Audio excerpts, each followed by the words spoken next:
Hello viewers, welcome to MBTV Weekly Property Roundup.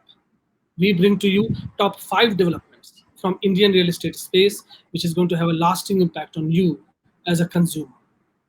I am Prasun Kumar, Marketing Head of Magicbricks, and with me is Jayashree Kurup, Senior Real Estate Journalist and Editor-in-Chief of MBTV. Welcome Jayashree. Thanks, Prasun. So finally, the economy seems to be opening up now, and the lockdown seems to be easing up. But the growing number of cases is a concern anyway. The So pandemic is not under control, but we are opening up the economy. yes, which was obviously a no choice at this point of time. Right.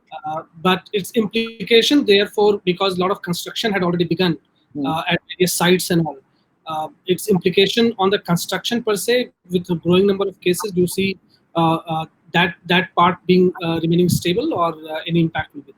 I think fairly stable because, Prasun, we haven't seen any, I haven't heard a single case where the sites opened up and had a COVID problem. Because I think the sites are taking a lot of precautions in terms of safety, security, hygiene, and so on. And also, even in the cases where the labor is coming from outside, you're still able to see that there haven't been any cases. So I'm hoping it's only 30% of staff per shift that they're doing. So I'm hoping that this is resolved. And they're staying inside the premises and everything has been taken care of, and therefore not always. Not always. Many developers have said that they are not able to. The premises may not be big enough to accommodate all the labor, and you do have to have ready mix concrete and all kinds of things are coming in. But they are using sanitation and they're using various practices to make it. There are a lot of precautions and they're all following it. All right. So let's move to the first news that happened where in a positive development for the industry, SBICAP Ventures has decided to lower the IRR, or the internal rate of return, on to 12% from 15% on the stress fund for the stalled housing projects. Now, how much of this is going to really help developers and completion of project right now for consumers? Prasun, if they get the money, a 3% drop in interest rate is a big thing. And when I talk to a lot of developers, what I found is that the money is still not going out. Okay. Till now, we've only been able to give out about 75 crore out of the 25,000 crore. The point is that there are existing lenders. If you are a developer, you've taken project finance from one lender, and now you are asking for a top up from a government fund, which is being managed by SBICAP. Yes. But because there is this clash of the two lenders, it's not happening. And in most cases, we are not able to, we haven't seen a lot of funds going out. Later this week, Prabhakar Sinha of Times of India and I are going to have some experts, we're discussing exactly this. Why is the money going out and what needs to be done? But this is an issue. But yes, it's a welcome step. It could have been dropped by another 1 or 2% because the lending rates are very low right now. The banks are flush with cash. But whatever, 3% is a big amount. But the money is not going out to the industry as a last mile funding. By its own nature, a last mile funding should be light, agile, quick to disburse. That's not happened yet. I wanted to just understand, this lending is not happening primarily because the SBI cap in this case is playing little conservative, or is it really because you do not really have a process in place, and the entire details are not clear yet? It's a very complex issue. Who is going to take a haircut, and is there a norm for the haircut? That's not given yet.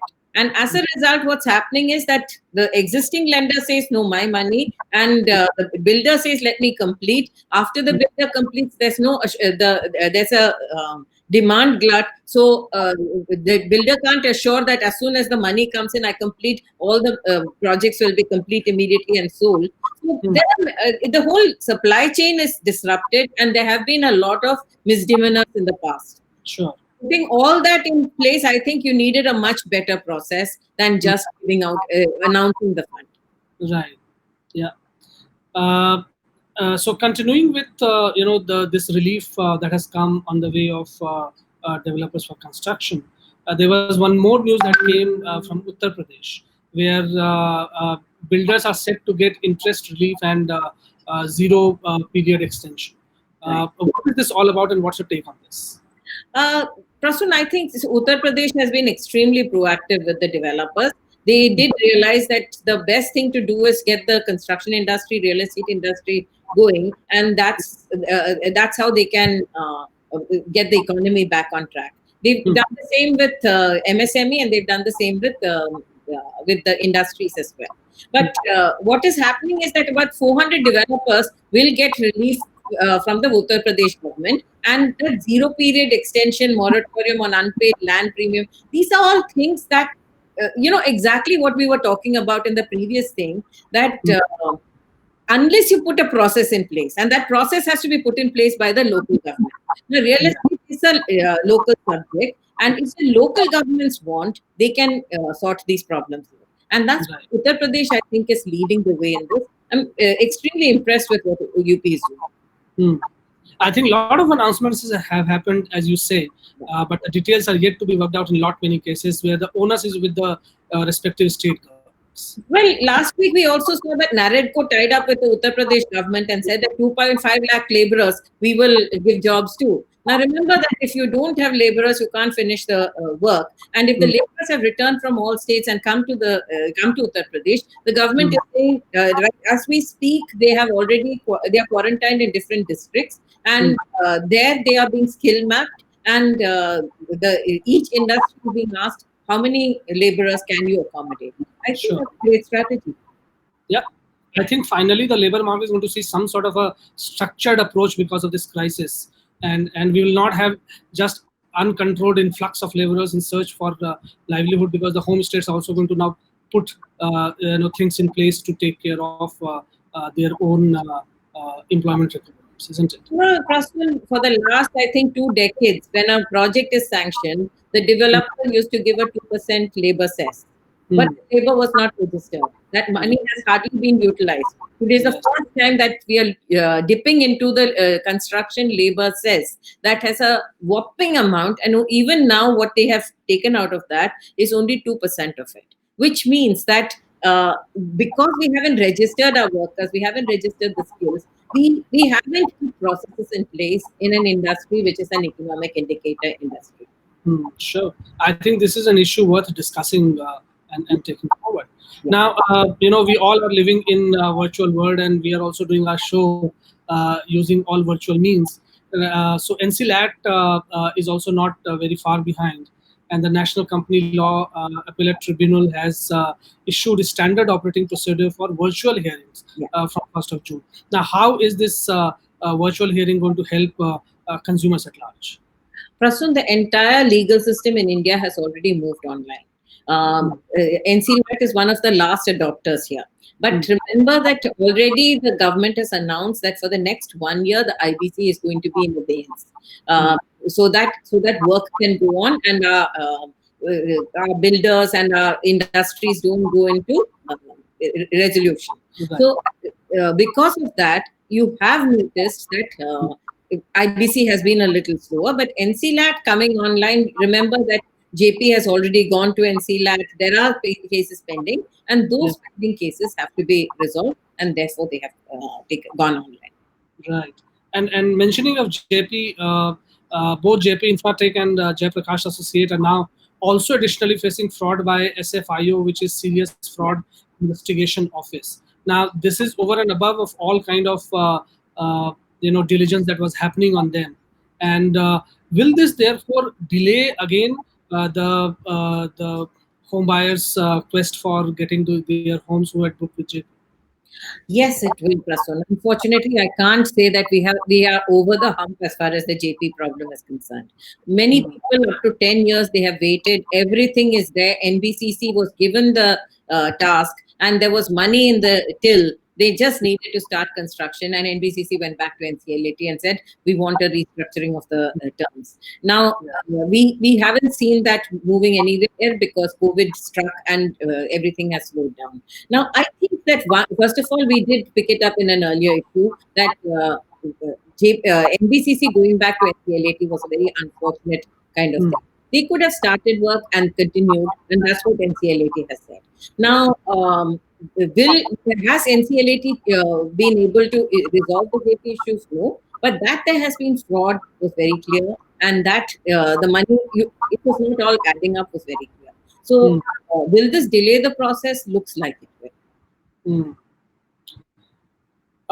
So well, we'll have to see what happens in this case. But in Maharashtra, in the meanwhile, the housing minister there, Mr. Jitendra Awad, has assured developers of all kind of support in revival efforts to restart construction and to solve labor issues and all related matters per se. How much of this you see forthcoming? Because Maharashtra, as it is the worst hit state, and Mumbai, for all you know, is the highest hit city in the country. Mumbai is our New York, right? Absolutely. Down zero. But the minister, Mr. Ahwad, has already himself got struck by COVID. He's recovered and he's back in office. As we speak, he's holding a meeting with NAREDCO, and there's a webinar going on where he's listening to the problems of the industry and saying, I can't stay at home at this point of time. I have to. He's been treated, he's been declared safe, and he's come back to work. And some of the issues, I think, like I said earlier, real estate has to be resolved at the state level. It cannot be resolved at the national level because the problems are at state levels. And not only at state, but very hyper-local level. For instance, one of the things that he said was Mumbai, MMR, and Pune, the problems are very different from the rest of Maharashtra. So when you talk about 4,000 square meters, it's a big amount for Mumbai, but for Nashik and Nagpur and all, it's a small parcel of land. So you do need to understand the intricacies on the ground, and I think Maharashtra's minister is currently taking stock. I'm hoping things will work, and let's keep our fingers crossed that even COVID we get a handle. Yeah, sure, that's commendable. And last unfortunate news from Greater Noida. Now, we have always been talking about how developers also need to start taking accountability and start becoming transparent and stand for consumers per se in the long-term interest of their own business. It seems some of the past fallacies are yet not corrected, and 3 officials of Ajnara Homes have been booked as a ceiling fan. As a part of the ceiling or the plaster fell on a 7-year-old who was playing in a particular room. Now, the quality of construction and quality adherence now post RERA, of course, is a commitment by developers. So this seems to be a pre-RERA case in all probability. But having said that, developers taking some accountability on this. Yes, actually, according to RERA, 5 years after a project is handed over, it's the developer's responsibility that nothing should go wrong structurally, nothing should go wrong, and this is definitely a structural defect. So, the first reaction of the developer was that it wasn't me, it was my contractor. Now, that's not wrong. If the developer is the client and you selected the contractor, the customer did not select a contractor. You have to take the responsibility for materials, for contractors, for services, for the entire project. And 5 years RERA mandates it. So I think that developers are quickly learning that you have to take responsibility for what you hand over. You have marketed, you have handed over to the buyer, and you have to take responsibility for the quality. Absolutely. Let's hope developers pay heed to that. But going forward, any which way, a good law like RERA is going to protect consumers, and hopefully such issues will be a rarity. With that hope, this is it for this week. Prasun, I think there are some queries that have come. Would you like to address those also? Okay, sure. I thought we were running out of time. Sure. I think there's a query here which has come from Mr. Nandu Singh Shekhawat, who's asking, having market for open agriculture land.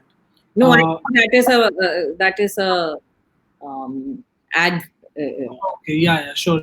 That okay. So there's one query where someone is asking, has Maharashtra given permission to start construction? Yes, Maharashtra has indeed given permission to start construction. There are foolproof laws in place, and developers have to toe that line. But work has begun in Maharashtra. Sure. And Mr. Singh asks, can a consumer file a criminal complaint against a developer? He's obviously referring to the Ajnara instance that has happened. Actually, the first thing that the consumer has to do is go to the police station, because it is a criminal complaint, right? It is a civil complaint. You have to go and make a complaint to the police station. After that, you have to also make a complaint to the RERA authority, because it is a RERA offense as well. And beyond that, if you need compensation for this, you can also say deficiency of service, and you can go to the consumer redress forum. Sure. So on this note, this is it for this week. We'll come back again next week with more developments from Indian property market. Yes. Keep tuned in and keep watching MBTV. And more than ever, Prasun, now is the time when consumers should be listening in, understanding, asking questions. And I'm glad that, like people like Suraj Lakshman, Mahan Gade are watching our shows and coming back and saying, is this right? Can I ask the questions? This more than anything else, you have to look after yourself. Absolutely. We are here to raise all these questions and get answers to our consumers. So thank you very much. Keep watching MBTV. Thank you, and remain safe.